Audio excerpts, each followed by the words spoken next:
కూడా బంద్ పెట్టలేదమ్మా. అందరు ఊర్లో పోయిండ్రు. మా పార్టీలు కూడా ఊరికి పోయి రాండి రాండి అని ఫోన్లు చేసిండ్రు. అయినా మేము బంద్ పెట్టలేదు. మార్కెట్ బంద్ పెడితే కూడా సైడ్లో పురుగు పెడితే తెచ్చుకున్నాం మేము.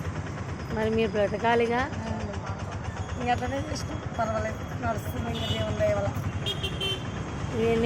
నేనైతే నేను 5 సంవత్సరాలుగా చూస్తున్నా. లేదమ్మా, మరేం నేను ఇక్కడికి వచ్చిన ఫస్ట్ స్టార్టింగ్లో నేనైతే 5 సంవత్సరాల నుంచి చూస్తున్నా. ఇంకా అప్పటి నుంచి ఉండొచ్చు, మా పక్కనక్క వాళ్ళు వస్తారు. కానీ నేనైతే ఇక్కడికి వచ్చి 5 సంవత్సరాలు అవుతుంది. నేను వచ్చాక గుళ్ళన్నీ వచ్చాయి మంచి.